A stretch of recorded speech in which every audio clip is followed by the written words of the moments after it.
겨우 깜찍한 우리 빡친 친구 여러분들 너무나 반갑습니다. 자, 지금부터 선생님과 함께 임진왜란과 병자호란 이제 정리하고 갈 건데, 지금 시간이 몇 시냐면, 새벽 2시가 이제 넘어갔어.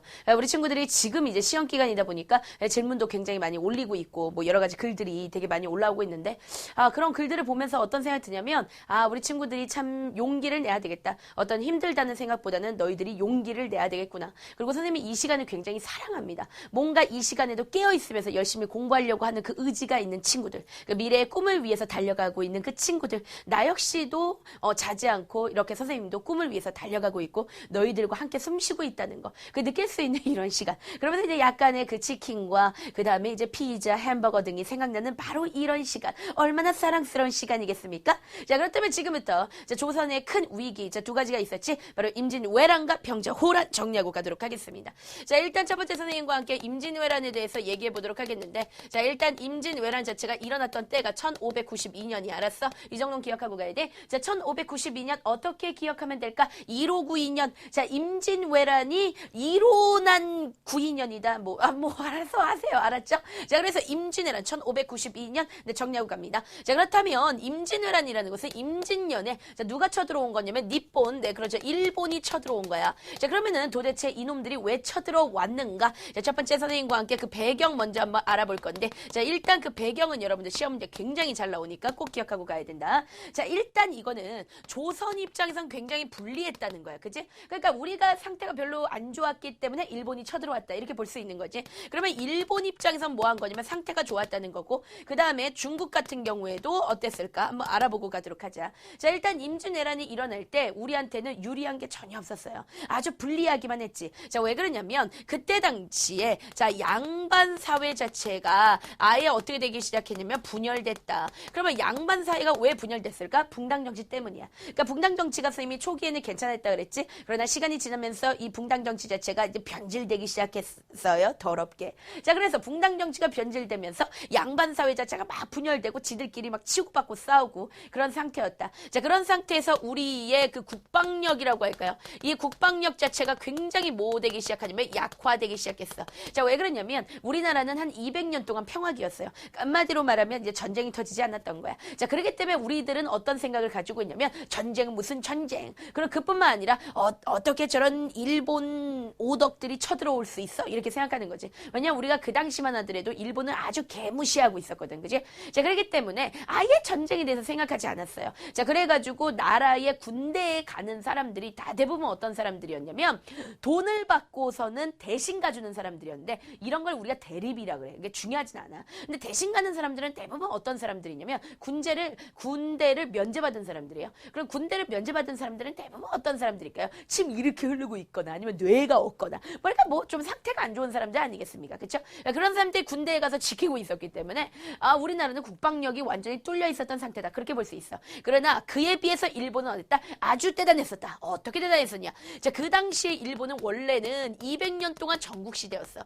야, 전국시대라는 말은 아주 기가 막힌 얘기죠. 그러니까 한마디로 말하면 나라 전체가 다 전쟁이 터지고 있었다는 거야. 그러니까 일본은 서로 누가 일본의 주인이 될 것인가, 이거를 가지고서는 칼을 든 애들, 걔네들 갖다가 우리가 사무라이들이라고 하죠. 이 사무라이들이 칼 가지고 서로 막 찌르면서 막 전쟁을 하고 있었어요. 200년 동안. 그게 바로 뭐냐, 전국시대야. 그런데 갑자기 아주 대단한 사람이 하나 나타나. 자, 그 사람의 이름이 바로 누구냐면 도요토미 히데요시야. 도요토미 히데요시는 굉장히 중요한 사람이기 때문에 반드시 꼭 기억하고 가야 돼. 일본에서는 도요토미 히데요시라고 하면은 뭐 최고의 영웅이 된다. 그러나 우리나라에서는 그냥 오덕이야. 얘도 그냥 오덕인데, 야, 도요토미 히데요시가 전국시대를 하나로 뭐 해버렸냐면 통일해버렸어. 그러니까 한마디로 말하면 지금 일본 같은 경우는 굉장히 막 시끄럽게 막 지네들끼리 칼로 찌르고 싸우고 이럴 때 도요토미 히데요시가 나타나가지고 일본의 모든 사무라이들 다 무릎 꿇히고 다 조용히 시켰다는 거야. 그게 바로 뭐냐면 전국시대 통일이라는 거지. 근데 사실 일본 입장에서는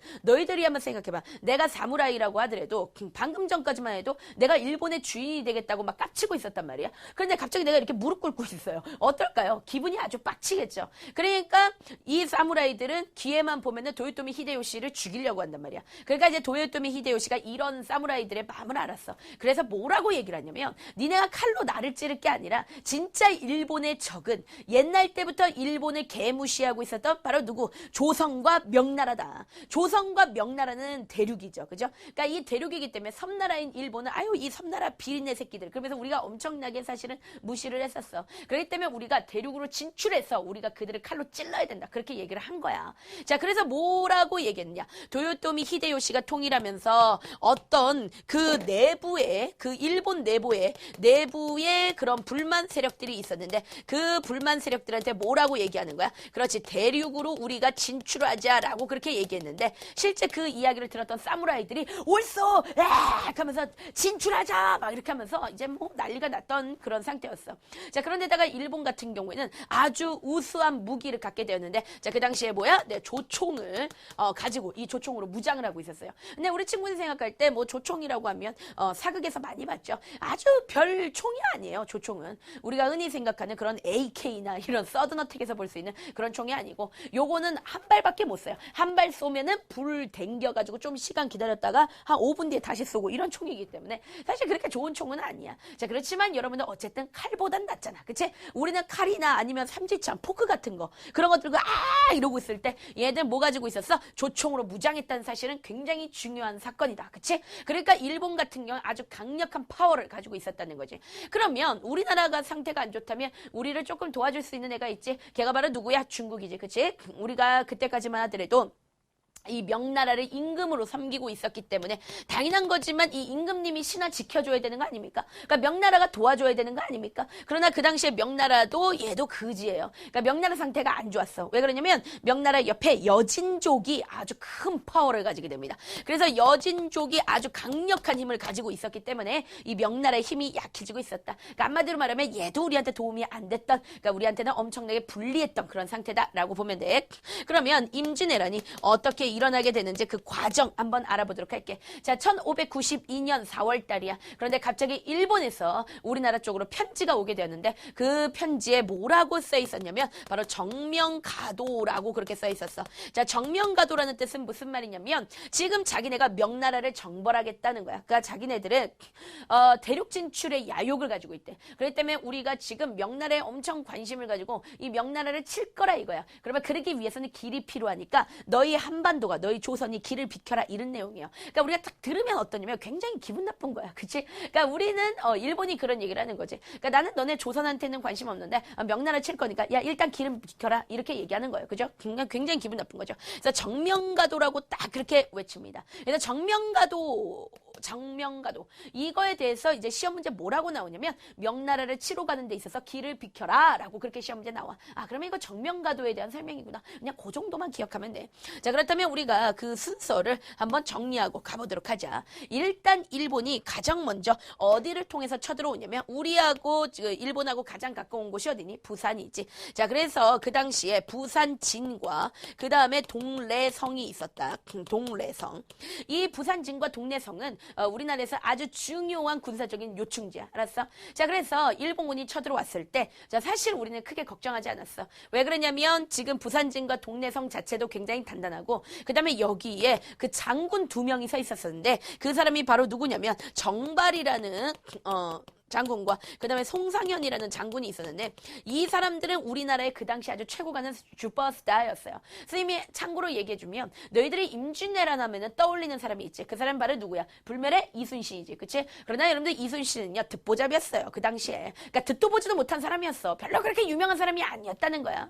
그러면 이 당시에 유명한 사람은 누구냐면 이 사람들이 유명했어요. 알았어요? 그래서 정발, 송상현 이런 사람들이 있었기 때문에 사실 실질적으로 그 당시 임금이 누구냐면 선조 임금이야. 누구였냐면 선조 임금이었는데 사실 이 선조 임금 같은 경우는 별로 걱정하지 않았어요. 뭐 우리에게는 정발하고 송상현이 있잖아. 뭐 이런 식으로 얘기를 했지. 자, 그렇지만 여러분들 굉장히 쪽팔리지만 네, 이게 3일 만에 뚫립니다. 알았죠? 자, 그리고서는 일본군이 치고 올라오는데 사실 우리는 이때도 별로 걱정하지 않았어. 자, 왜 그러냐면 여기에 바로 뭐가 있어? 네, 충주가 있습니다. 그런데 이 충주를 우리는 뭐라 부르냐면 방어선이라고 부르지.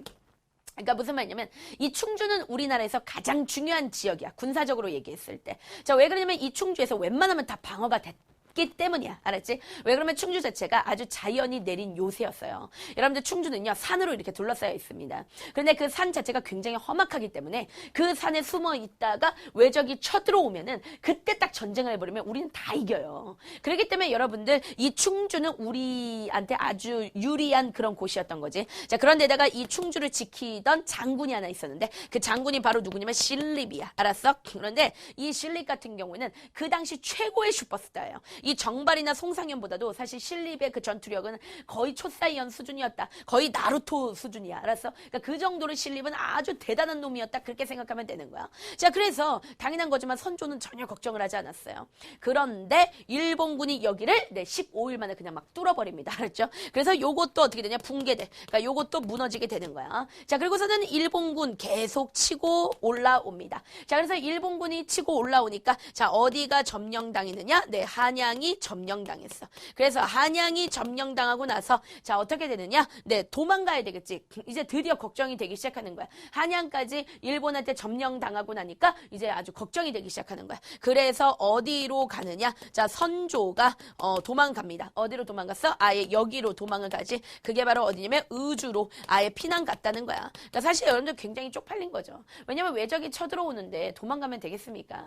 사실 왕이라면 그 자리를 지키고서는 어떻게 해야 되냐면 외적이 쳐들어오면 그래 다 덤벼 뭐 이런 거 해야 될 거 아니야. 그치? 왕이니까 내가 왕이야. 날 죽여봐라. 날 뚫고 가라. 뭐 이런 걸 해야 될 거 아니야. 그런데 왕이 톡했어요. 어디로? 내 의주로 피난을 간 거야. 그러니까 이거 자체가 굉장히 쪽팔린 거지. 그치? 이렇게 도망을 갔어. 자, 그리고 나서 누가 일본군은 계속 치고 올라와. 그래서 어디까지 치고 올라오냐면 자, 평양까지 치고 올라와서 자, 이렇게 평양까지 일본군이 함락했던 그런 상태다까지 우리 친구들이 딱 기억하고 가야 돼. 알았지? 자, 여러분들 지금 이 과정이 시험 문제 1타니까 반드시 기억하고 가야 돼. 일단 일본이 부산을 통해서 먼저 쳐들어오고 그 다음에 충주가 우리가 무너지고 그 다음에 우리의 한양이 점령되고 그 다음에 선조가 피난 가고 그 다음에 우리가 평양까지 어떻게 됐다? 함락됐다. 네, 요거까지 기억해 두시고요. 그 다음에 선생님이 한 가지만 여기서 잠깐 정리하고 가는데 너희들 학교에 따라서 이거를 조금 다르게 가르쳐요. 그러니까 무슨 말이냐면 학교에 따라서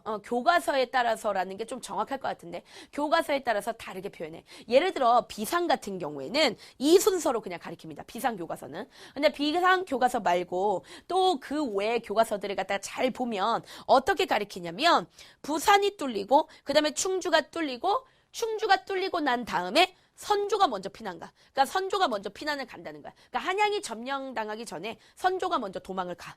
먼저 도망을 가고 그 다음에 한양이 점령당하고 그 다음에 평양이 함락됐다. 그러니까 그 한양 점령과 선조 의주 피난을 서로 바꿔서 얘기하는 교과서도 있어요. 알았어요? 그래서 이거는 학자마다 그냥 좀 다르게 보는 거야. 그렇기 때문에 이것만큼은 여러분들 교과서에 맞춰서 조금 기억해 주시기 바랍니다. 참고로 선생님은요, 이게 맞다고 생각해요. 그러니까 이게 맞다는 건 뭐냐면 선조가 먼저 도망가고 그 다음에 한양이 점령당했다가 사실은 선생님 맞다고 생각합니다. 그러나 다른 학자들은 그렇게 생각하지 않는 학자들도 있기 때문에 그러니까 여러분들이 그거는 자기 교과서를 빨리 찾아보세요. 찾아보시고 교과서에서 어떻게 설명했는지 요거를 보시고서는 조금 요것만 기억해 주시면 됩니다. 자, 그러면 다시 설명하도록 하겠습니다. 자, 우리나라가 드디어 자, 우리의 그 평양까지 일본한테 딱 먹혔어요.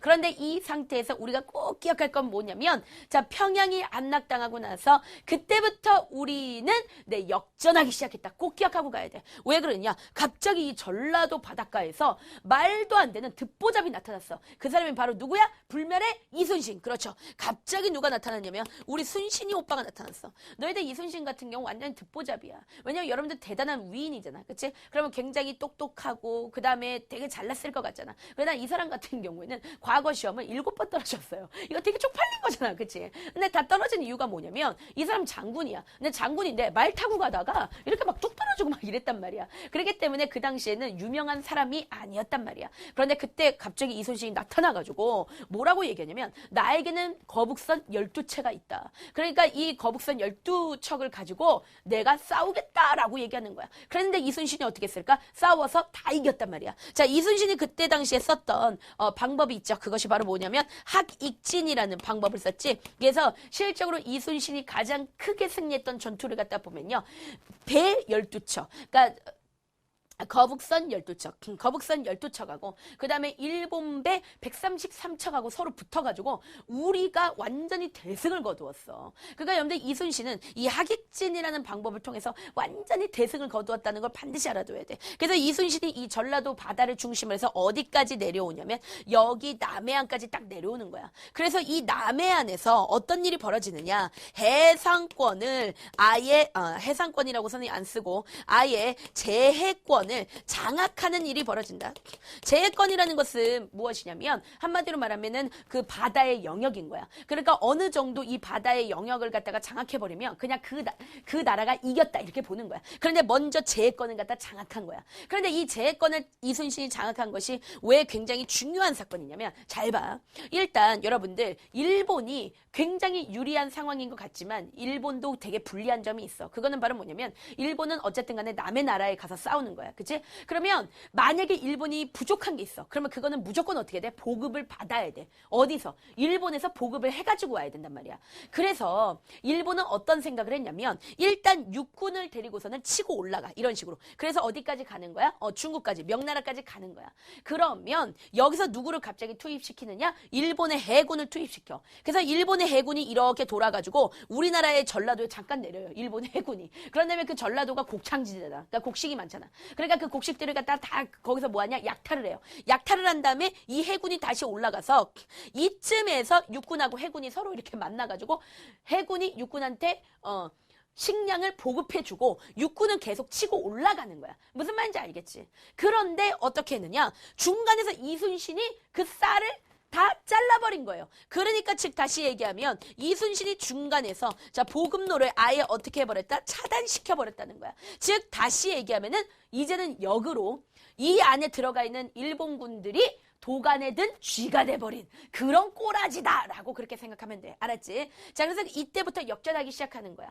자, 우리가 평양이 함락되고 나서부터 우리는 역전하기 시작했다. 그럼 지금부터 이제 선생님이 역전의 역사를 써드리고 가겠습니다. 자, 일단 여러분들 우리나라에 자 나라의 군대가 있어. 나라의 군대를 갖다 우린 뭐라 그래? 광군이라 그러지. 그럼 여러분들 광군은 실적으로 싸우면 잘했냐면 못했니? 광군은 싸움 못한 거야. 알았어? 그래서 광군은 밀렸다는 걸 갖다가 반드시 꼭 기억하고 가야 돼. 왜 그러냐면 실질적으로 시험 문제 뭐라고 잘 나오냐면 우리나라의 광군이 활약했다 이렇게 나와. 그럼 여러분들 맞는 얘기야 틀린 얘기야? 틀린 얘기지. 계속해서 쭉쭉쭉 밀렸던 거 여러분들 알고 있지. 그러면 실적으로 역전을 하고 그 다음에 활약했던 애들은 따로 있어. 그러면 누가 활약했는지 한번 보자. 자, 일단 첫 번째 누구야? 수군의 활약이 있어. 수군의 활약. 자, 그 수군이 바로 누굽니까? 그렇죠. 이순신이죠.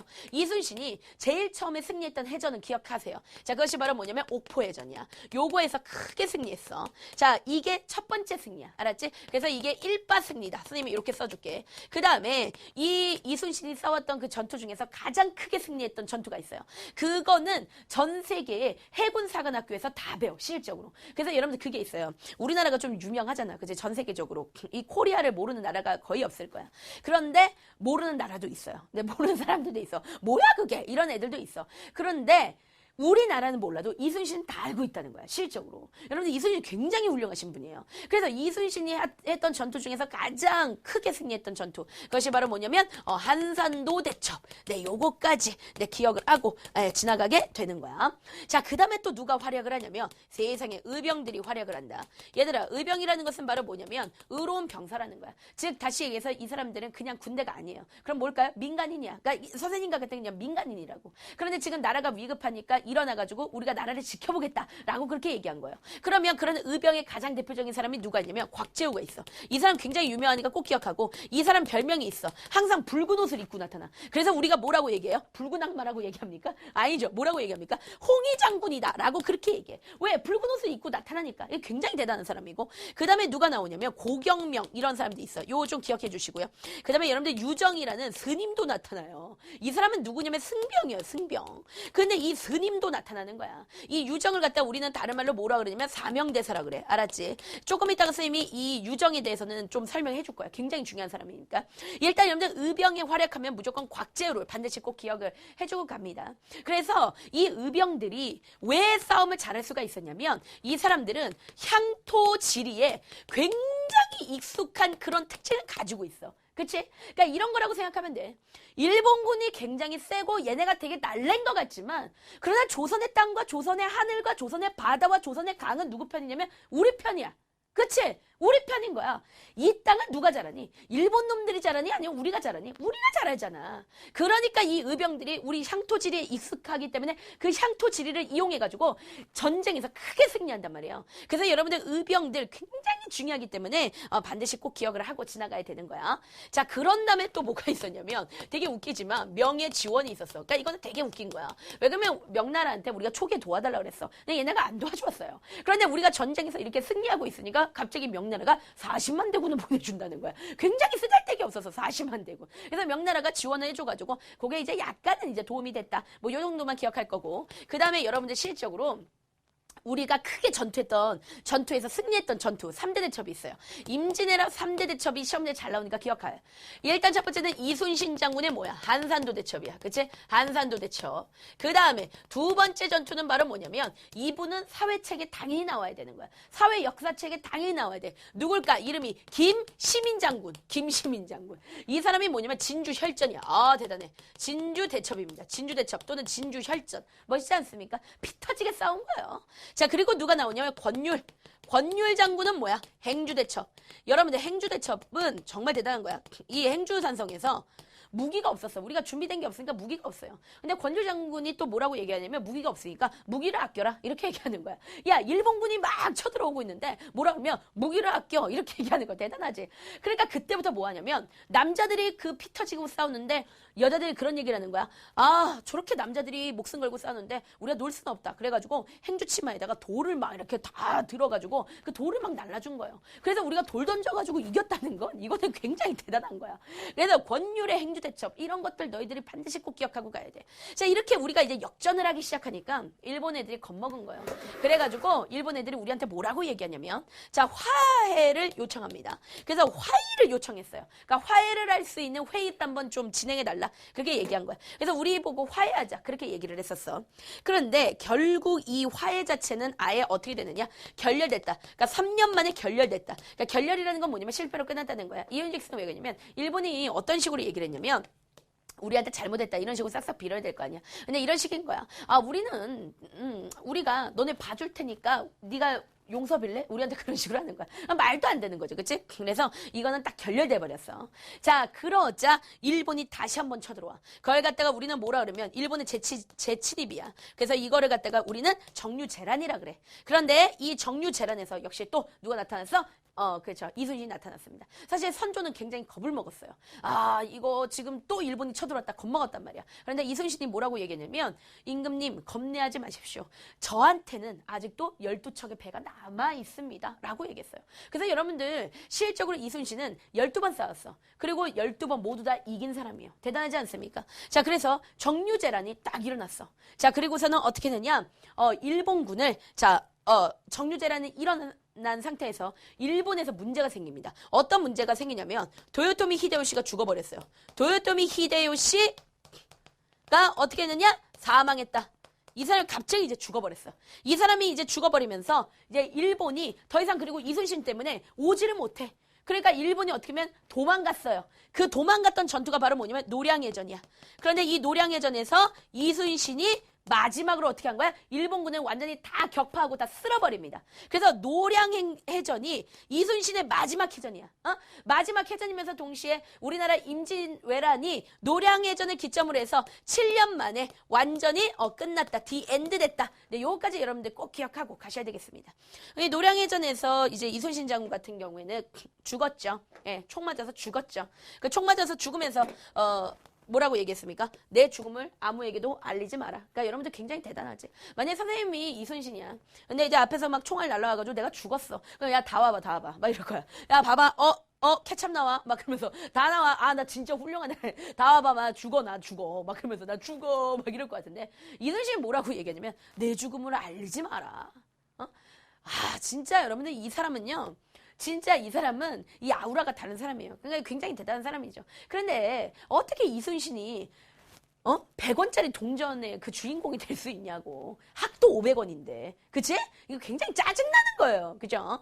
자, 그래서 여러분들, 자, 이렇게 임진왜란 끝났다는 거. 임진왜란 순서가 시험지 잘 나오니까 꼭 기억하고 가야 돼. 그러면 임진왜란의 결과 어떤 일이 벌어졌겠는가? 당연한 거지만 인구가 굉장히 많이 죽었을 거고, 그 다음에 나라가 아주 상태가 안 좋겠지. 그래서 나라 자체가 황폐화되었던 그런 상태. 아주 상태가 안 좋아. 그리고 또한 이제 그때 당시에, 자, 신분제 자체가 아예 동요됐다.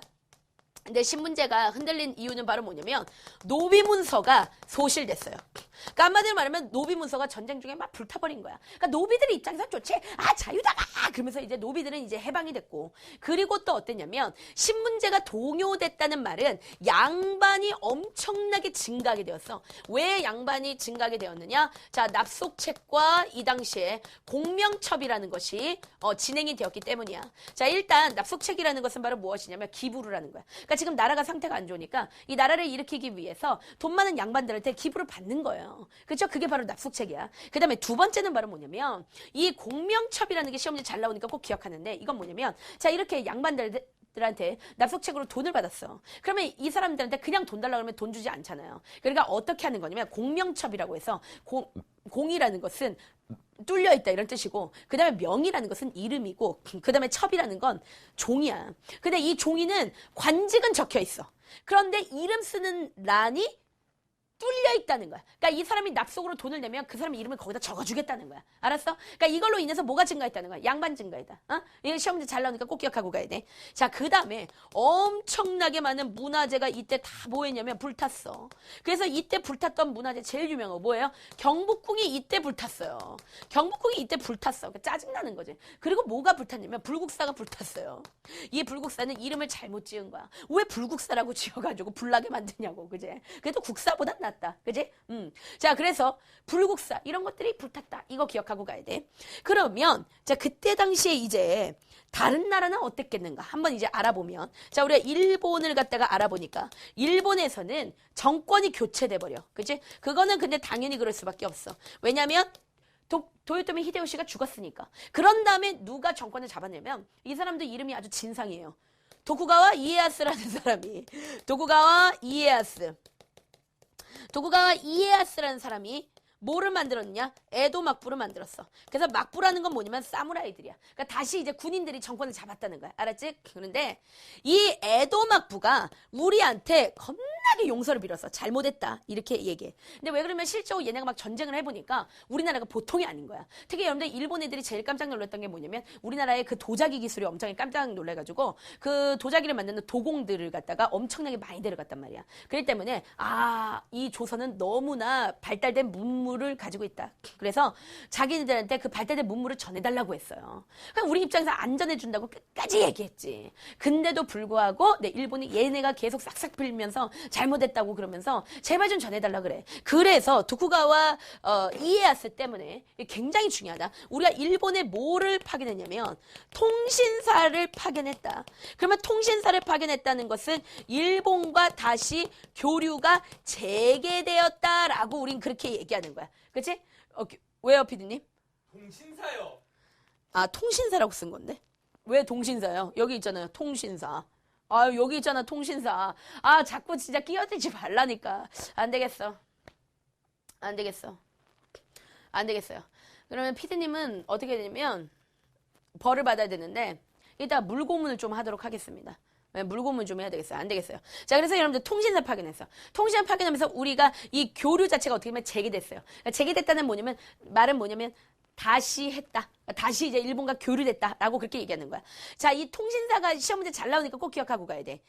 이 통신사 같은 경우에는 거의 우리나라 그 사신들. 그러니까 사신들이니까 우리나라의 신하들이 일본에 가가지고 우리나라의 그 발전된 그 문물을 전해주는 거. 그게 바로 뭐냐? 통신사야. 알았어? 그래서 이거를 갖다가 우리가 계속해서 나갔다는 거. 일본한테 선진 문물을 우리가 전해줬다는 거. 근데 요거까지 여러분들이 기억을 하고 가도록 하겠습니다. 그런데 이런 상태에서 누구? 명나라야. 명나라는 힘이 더 약해져. 왜 그러냐면 명나라는 안 그래도 상태가 안 좋았어. 그런데 게다가 얘네가 너무 무리해가지고 40만 대군이나 우리가 원하지 않았는데 도와주면서 얘네가 지금 망하기 직전까지 가버린 거예요. 그리고 대신에 누구의 힘이 엄청나게 커지냐면 이 여진의 파워가 어마어마하게 커졌던 그런 상태다. 요거까지 우리 친구들이 딱 기억을 하고 가보도록 할게. 자, 여러분들 선조는요 이제 죽었습니다. 지금 쌤이 그린 건 바로 뭐냐면 선조가 도너츠 달고 이렇게 올라갔다는 거야. 아, 죽었어. 알았어? 선조 죽었어. 그래서 선조한테 아들이 하나 있었는데 그 사람이 바로 누구냐면 광해군이야. 그래서 여러분들 광해군 하면은 꼭 기억할 게 바로 뭐냐면 이 사람은 전후 복구 사업을 했던 사람이야. 그러니까 사실은 불쌍하지. 왜 그러면 지 아버지 때문에 전쟁이 터진 거거든. 전쟁이 터지는 거는 그 당시에 정치를 못했기 때문에 전쟁이 터지는 거야. 정치를 잘하면 전쟁이 터지지 않아요.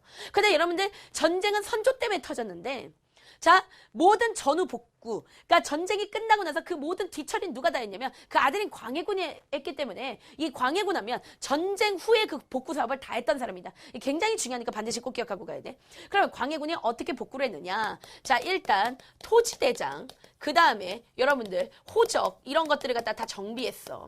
이거는 무슨 말인가 하면은 어쨌든 간에 이 복구를 갖다가 하기 위해서는 돈이 좀 있어야 될 거 아니야. 그러면은 토지를 누가 가지고 있는지 이걸 다 알아야지 삥 뜯을 거 아니야. 삥을 뜯을 수 있을 거 아니야. 그리고 호적, 누가 어디 사는지 알아야지 그 사람들한테 세금 거둘 거 아니야. 그러니까 다시 얘기하면 국가의 어떤 재정을 갖다가 빵빵하게 만들어. 그러니까 확충하기 위해서 어떻게 한 거야? 그치, 토지대당, 호적 정비 이런 것들을 한 거야.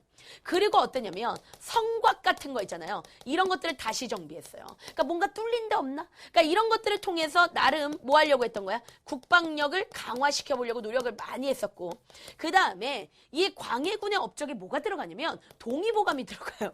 우리 친구들 굉장히 황당할 건데 동의보감 편찬했어. 동의보감. 동의보감 누가 썼니? 허준이 썼잖아. 그지? 근데 허준이 이거를 쓴다는 것은 쉽지가 않았어. 왜냐면 이 허준이 워낙 강직하고 이제 훌륭한 인물이다 보니까 그 간신들이 막 붙어가지고 아, 저 새끼 못된 놈이냐 막 이렇게 해가지고 그 책을 못 만들겠는데 광해군이 닥쳐한 다음에 그냥 딱 편찬한 거예요. 알았어요? 그래서 동의보감까지 딱 편찬했다는 거 기억하고 가는데 사실 광해군 하면 시험 문제 무조건 100% 출제되는 게 있어. 이게 만약에 여러분들 시험 문제 나오지 않는다면 선생님이 어떻게 할 거냐면 이빨을 다 뽑고 여기다 강냉이를 다 집어넣을게요. 그러니까 그 정도로 여러분들 시험 문제 100%니까 무조건 기억을 하고 가야 되는데 그것이 바로 뭐냐면 광해군 하면 너희들이 꼭 기억해야 되는 것이 바로 이 사람은 중립 외교를 펼친 사람이야. 이 중립 외교를 갖다가 우리는 뭐라고 얘기하냐면 실리적인 외교 통치다. 이렇게 얘기를 할 수 있지. 이거는 뭐냐면 자, 명나라가 있어. 그 다음에 누가 있냐면 여진이 있어. 자, 잘 봐라. 너희들 명나라의 힘은 굉장히 다운돼. 여진의 힘은 굉장히 높아지고 있어. 그러면 우리가 누구하고 친하게 지내야 되겠니? 여진하고 친하게 지내야 되겠지. 그러나 우리나라에는 아주 고리타분한 양반놈들이 있는데 이 양반놈들이 한 번 임금은 영원한 임금이다. 명나라를 숭배하자 막 이런 식이란 말이야. 그런데 우리나라 양반들은 그렇다고 개무시할 수는 없어요. 그죠? 왜냐면 반란을 일으키니까. 그래서 나름대로 이 광해군 같은 경우 눈치를 본 거야. 양반들의 눈치도 봤고 그 다음에 동시에 여진족을 그렇다고 해서 얘네들하고 교류를 안 해버리면 여진족이 쳐들어와 버리면 우리는 임진왜란 지금 7년 쌓았단 말이야. 근데 여진족이 쳐들어와. 그럼 우리나라 완전히 개판되는 거예요. 그럼 우리도 짱게 되는 거야. 중국 되는 거야. 그렇기 때문에 명과 여진 사이에서 눈치 봐가면서 실리적으로 외교 통치를 한 거야. 그래서 그걸 갖다 우리는 중간에서 통치했기 때문에 우리는 중립외교다라고 얘기하는 거야. 그래서 중립외교는 명과 여진 사이에서 실리적인 외교 통치를 한 것을 중립외교라고 한다. 중요하니까 알아둬야 돼. 그러면 시험 문제 또 뭐가 나오냐면 중립외교를 광해군이 펼쳤다는 그 증거를 대봐라 라고 얘기해. 그거는 바로 뭐냐면 강홍립의 여러분들 강홍립의 뭐 했던 사건이 있었냐면 항복했던 사건이 있어. 강홍님의 항복했던 사건. 이게 바로 증거니까 반드시 기억하고 가야 돼. 이거는 무슨 말이냐면 명나라하고 여진족하고 전쟁이 붙었어. 그랬더니 명나라가 뭐라고 얘기냐면 야, 내가 니네 군대 보내줬었지. 니네도 군대 보내. 이렇게 얘기한 거야. 그래서 광해군이 강홍립이라는 장군을 불러가지고 뭐라고 얘기를 했냐면 너 명나라 가서 도와줘라 라고 얘기하는데 실제 도와주지 마. 무조건 군대는 뒤에 있어. 실제 전투가 붙으면 무조건 전쟁하지 말고 조용히 눈치를 살피다가 명나라가 질 것 같거든. 너는 여진족으로 군대를 다 가지고 가서 항복하고 그냥 돌아와라. 그렇게 얘기한 거예요. 그래서 강홍립이 바로 가서 어떻게 보면 항복하고 돌아왔어요. 그러니까 이런 것들을 갖다 보면 알겠지만 광해군이 아주 실질적으로 중립외교를 펼쳐 굉장히 훌륭한 정책인 거야. 이거는 정말로 백성들을 사랑했다. 우리는 그렇게라고 볼 수밖에 없었던 거지. 그런데 이게 또 문제가 돼. 왜 문제가 되냐면 자, 이거 잘 보도록 합시다. 자, 그때 당시에 우리나라의 그 붕당을 갖다 보면 사림이 원래 하나였지. 그런데 이게 뭐로 나뉘냐면 동인과 그 다음에 서인으로 나뉘지. 그런데 이 동이 또 뭐로 나뉘게 되냐면 남인과 북인으로 나눠. 알았어? 그런데 일단 보자. 광해군 때는 누가 정권을 잡았냐면 북인들이 정권 잡았어. 북인들이 정권 잡았다는 거 알아야 돼. 그래서 시험 문제 뭐라고 잘 나오냐면 광해군과 북인 정권이야. 북인들은 굉장히 어떤 애들이냐면 아주 개혁적인 성격을 가지고 있어. 그렇기 때문에 이 북인들이 광해군하고 서로 짝짝꿍이 잘 맞아가지고 이렇게 쫙 밀어줘. 그런데 남인들은 사실 이거에 대해서 별로 기분 나빠하지 않아요. 왜? 원래 한 통속이었으니까. 그리고 이제 남인들에 대해서 선생님 나중에 얘기해 줄 건데 얘는 원래 설사똥 같은 애들이야. 그러니까 별로 관심 없어. 그냥 설사똥 뿌직 이런 애들이에요. 그러니까 아무런 욕심 같은 게 별로 없는 애들인데 문제는 누구냐면 이 서인들이 되게 싸가지가 없어. 이 할아버지들이. 그러니까 서인들의 입장에선 짜증나는 거야. 북인들이 정권 잡고 있으니까. 그래서 서인들이 뭐라고 얘기를 하냐면 안 되겠다. 이 광해군을 몰아내야 되겠다. 그래서 실적으로 광해군을 몰아내. 근데 광해군을 뭐라고 하면서 몰아내냐면 이 광해군에 그 계모가 있어요. 새엄마. 근데 광해군이 그 새엄마를 갖다 뒤뜰에다 가둬버렸어. 그 다음에 광해군이 자기의 이복 동생을 불에 태워가지고 죽여버렸어요. 그 방 안에서 뜨겁게 만들어가지고 구워서 죽였단 말이야. 근데 여러분들 그거는 사실 우리나라 역사상 왕들이 그런 짓거리를 하는 거는 굉장히 비일비재해. 자주 있어. 왜 그러냐면 나의 이복 동생이지만 사실 얘가 반란을 일으켜서 왕이 될 수 있기 때문에 사실 많이 죽인단 말이야. 그러니까 그거 가지고 광해군을 왕자리에서 내쫓을 수 없지만 서인들은 자 뭐라고 얘기를 하느냐. 광해군이 중립 외교를 함으로써 우리가 명나라에 대한 의리를 저버렸고 그 다음에 광해군은 효를 제대로 하지 않았어. 그래서 임목대비라고 한다면 광해군의 새엄마지. 이 사람을 뒤뜰에다 가둬버렸고 그 다음에 영창대군이라고 하는 광해군의 이복 동생을 죽였다. 이런 거를 명목으로 해가지고 광해군을 밀어버리고 그때 당시에 인조라는 사람이 있는데 이 사람을 데려다가 왕으로 세워버려. 그걸 갖다가 우리는 뭐라 그래? 인조 반정이라고 그렇게 얘기하는 거야. 인조는 원래 왕이 될 수 없어. 근데 이 사람이 반정을 통해서 왕이 된 거야. 그래서 인조가 반정을 일으킴으로써 서인들이 정권을 잡아. 그래서 인조 때는 누가? 서인들이 정권 잡는단 말이야. 그러면 인조와 서인들은 기본적으로 어떤 정책을 펼치냐면 친명배금이라는 정책을 펼쳐. 이게 굉장히 중요한 개념이야.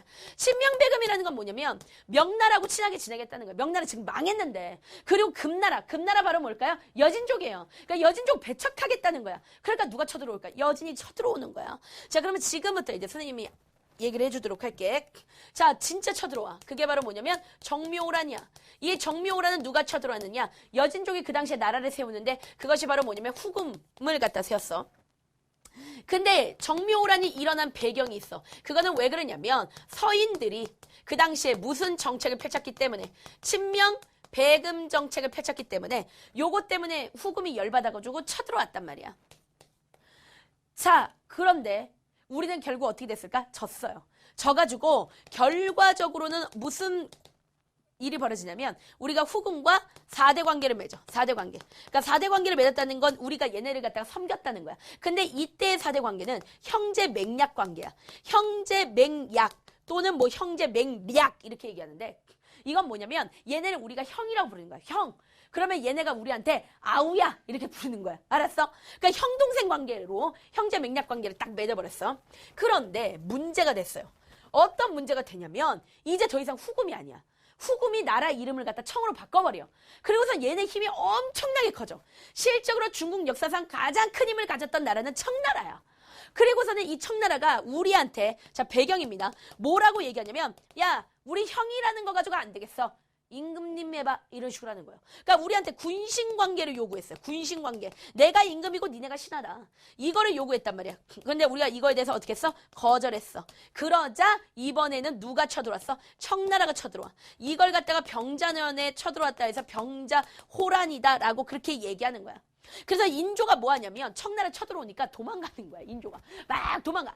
근데 도망가다가 이 사람이 인조가 뭐라 그러면 다리가 아프다 그래요. 그죠? 아우 피곤해. 그러면서 도망가다가 원래는 거기를 갈 게 아니었는데 남한산성에서 쉬고 가자라고 얘기해. 그래서 성남에 보면 남한산성이 있어.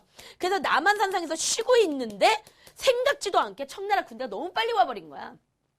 그래서 그때부터 뭐 하기 시작하느냐? 45일간 항전을 했어요. 그러니까 대단하지. 그러니까 준비가 안 된 상태에서 그 성에서 45일간 항전을 한 거야. 그래서 인조가 막 지쳐버렸어. 지쳐가지고 나중에 어땠냐면 항복을 하는데 어디서 항복을 했었냐면 삼전도라는 곳이 있어. 삼전도는 지금을 따지면 롯데월드 옆이야. 거기가 삼전도야. 롯데월드 있는데 여기서 어떻게 했냐면 굴욕적으로 항복을 합니다.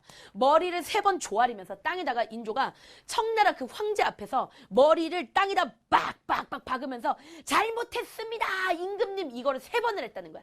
그걸 갖다가 우리가 삼전도의 굴욕이라 그래.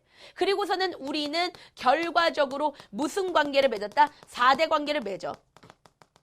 청나라와. 그게 바로 뭐냐면 무슨 관계? 군신 관계를 맺었다. 여러분들 요거 시험 문제 잘 나오니까 반드시 기억해야 돼. 잘 봐. 자, 정묘라는 누가 일으킨 거야? 후금. 배경은 서인의 친명배금 정책 때문에. 그리고 결과적으로 우리는 형제 맥락 관계를 맺었고 그 다음에 병자호라는 청나라가 일으켰고 이거는 배경은 군신 관계를 우리한테 요구했지만 우리가 거절했기 때문이고 결과적으로 우리는 4대 관계, 군신 관계를 맺었다. 이렇게 기억하면 돼. 그리고서는 이제 청나라가 했던 짓거리가 뭐냐면 우리나라에서 왕자가 태어나면 그 왕자를 데려가. 인질로 데려가는 거야. 그런 다음에 청나라 스타일로 막 교육을 시킨 다음에 얘네를 보낸단 말이야. 자, 그랬던 왕자 중에서 둘째 왕자가 있었어. 그 사람이 바로 누구냐면 복림대군인데 얘가 인조 다음에 왕자리에 올라가. 그 사람이 바로 누구냐면 효종이야.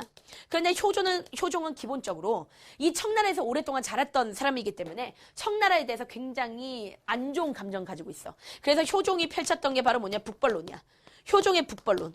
이 북벌론은 누구누구가 했었냐면 효종과 그 다음에 송시열 이런 사람들이 합세해서 북벌론을 갖다가 했어. 그래가지고 실적으로 우리가 청나라를 치자 하면서 군대를 엄청나게 키웠단 말이야. 그러나 실질적으로 이건 성공했다 실패했다? 실패했어요. 자, 실패한 이유는 바로 뭐냐면 되게 황당한데 자, 우리가 청나라를 쳐보자 라고 했던 날로부터 한 달 전에 갑자기 효종이 사망했어요. 이거는 몰라요. 왜 죽었는지 모르겠지만 하지만 효종이 그냥 갑자기 끽하고 죽어버렸어. 그게 첫 번째 이유고 그다음 두 번째는 뭐냐면 이미 청의 국력은 너무 강화돼 있어. 그러니까 청나라는 이미 너무 강한 나라야. 그러니까 우리가 가서 공격한다고 해서 얘네가 망할 나라가 아닌 거예요. 그래서 오히려 우리나라에서는 어떤 움직임이 나오냐면 북학파들이 나타나가지고 그러니까 북학파라고 하지 말고 선생님이 북학론이라고 할게. 그러니까 청나라는 너무 세다. 그러니까 차라리 청나라의 학문을 우리가 배우자라는 북학론이 막 나와. 그리고서는 아예 어떤 일이 벌어지냐면 우리가 얘네의 개가 돼요. 뭐냐? 나선 정벌을 한다. 나선 정벌이라는 것은 자, 나자는 러시아야. 러시아. 그 당시에 러시아하고 청나라가 서로 누가 더 세냐 하면서 막 싸움 붙고 있을 때 청나라가 우리한테 군대 보내라고 그랬어. 그래서 이 선은 조선이야. 조선에서 조총부대, 조총으로 무장된 조총부대를 2번이나 보냈어요. 2차례에 걸쳐서. 그게 바로 뭐냐면 나선 정벌이야. 알았지? 그래서 자, 봅시다. 이 순서가 시험에 잘 나오니까 반드시 기억해야 돼. 그리고 시험 문제 뭐라고 잘 나오냐면 실제 서술형 객관식으로 되게 잘 나오는 문제 중에서 그렇다면 이 조선의 외교 통치는 어떤 순서로 이루어졌는가 이런 것들 잘 나와. 일단 첫 번째 광해군 때 뭐야? 중리외교지. 자, 그러다가 서인의 친명배금 요거였지. 자, 그러다가 친명배금 정책을 펼치다가 자, 우리는 북벌론을 해. 그치? 북벌론을 펼쳤지. 자, 그런 다음에 뭐가 돼? 북학론. 청나라를 배우자. 그러다가 어디까지? 나선정벌까지. 그래서 요 순서가 시험에 잘 나오니까 반드시 꼭 기억하고 가야 돼.